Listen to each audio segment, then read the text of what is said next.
বাংলাদেশের ইতিহাসে একটি বড় অধ্যায়ের সমাপ্তি হলো। ২৪-এর সেই রক্তক্ষয়ী জুলাই অভ্যুত্থানের পর টানা ১.৫ বছর দেশ চালিয়ে বিদায় নিচ্ছেন ডক্টর মোহাম্মদ ইউনূস।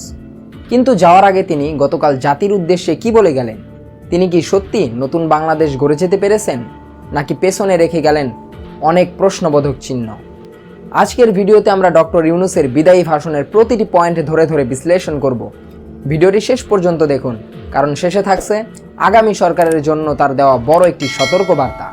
ভাষণের শুরুতেই ডক্টর ইউনূস অত্যন্ত আবেগঘন হয়ে ওঠেন এবং নির্মোহভাবে একটি কথা বলেছেন, যা আমাদের সবাইকে ভাবিয়ে তুলেছে। তিনি বলেছেন, আমি ও আমার সহকর্মীরা সেই অঙ্গীকার রক্ষার চেষ্টা করে গেছি। কোথায় কতটুকু সফল হয়েছি বা কোথায় ব্যর্থ হয়েছি সে বিচারের ভার আপনাদের ওপর থাকলো। ডক্টর ইউনূস দাবি করেছেন, বিগত ১.৫ বছরে তার সরকার মানবতা বিরোধী অপরাধ, দুর্নীতি ও অনিয়মের বিচার প্রক্রিয়াকে সম্পূর্ণভাবে রাজনীতি ও প্রতিশোধের ঊর্ধ্বে রাখার চেষ্টা করেছে। এটি একটি বিশাল বড় চ্যালেঞ্জ ছিল, কারণ বিগত ১৬ বছরের পুঞ্জীভূত ক্ষোভ থেকে মানুষের মধ্যে যে প্রতিশোধ পরায়ণতা তৈরি হয়েছিল তাকে আইনি কাঠামোর মধ্যে আনা সহজ ছিল না। তিনি বোঝাতে চেয়েছেন, তার সরকার কোনো ক্যাঙ্গারু কোর্ট বা তড়িঘড়ি করে লোক দেখানো বিচার করতে চায়নি, বরং আন্তর্জাতিক মানদণ্ড বজায় রেখে বিচার প্রক্রিয়াকে স্বচ্ছ করতে চেয়েছেন।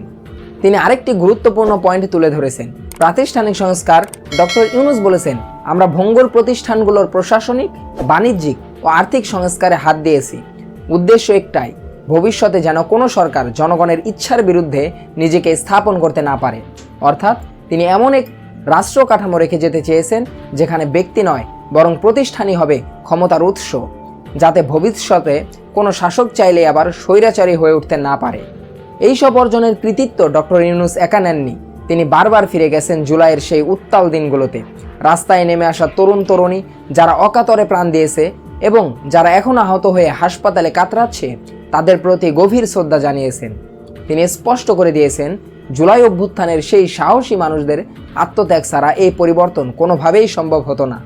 এখন প্রশ্ন হলো, ডক্টর ইউনূস যে সাফল্যের দাবি করছেন, সাধারণ মানুষ হিসেবে আমরা কি তার শতভাগ অনুভব করতে পারছি?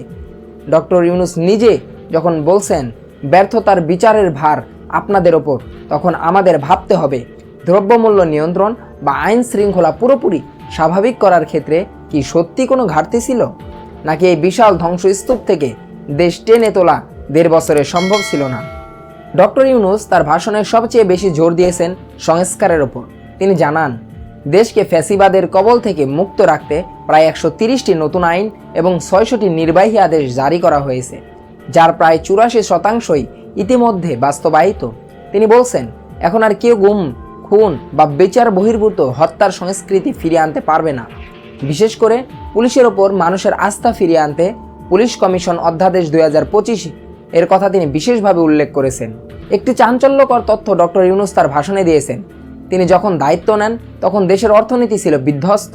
তিনি দাবি করেছেন, আগের ফ্যাসিবাদী সরকার প্রায় $২৩৪ বিলিয়ন পাচার করে নিয়ে গেছে।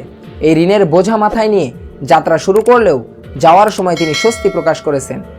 এখন বাংলাদেশের রিজার্ভ $৩৪ বিলিয়ন দাঁড়িয়েছে। তিনি আশ্বস্ত করেছেন যে এখন আর পাওনাদাররা বাংলাদেশকে তাড়া করতে পারবে না। আপনাদের কি মনে হয়, বাজারের দ্রব্যমূল্য কি সত্যিই এই সরকার নিয়ন্ত্রণ করতে পেরেছে?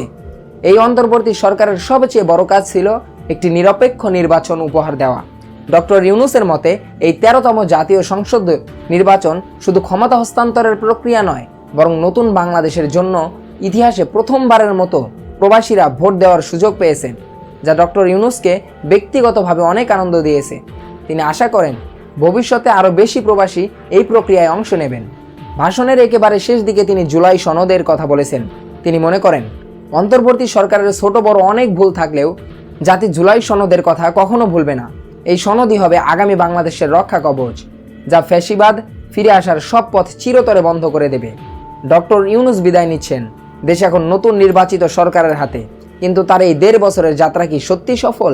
তিনি বিচার বিভাগ, পুলিশ এবং অর্থনীতিতে যে পরিবর্তন এনেছেন তা কি টিকে থাকবে, নাকি আবার পুরনো ব্যবস্থায় ফিরে আসবে? ডক্টর ইউনূসের এই বিদায়ী ভাষণ কি আপনাদের মন জয় করতে পেরেছে? কমেন্টে আপনার মূল্যবান মতামত জানান। আর দেশের সকল বিস্তারিত নিউজ অ্যানালাইসিসের জন্য ফ্রন্ট ডেস্ক টিভি সাবস্ক্রাইব করে পাশেই থাকুন। ধন্যবাদ।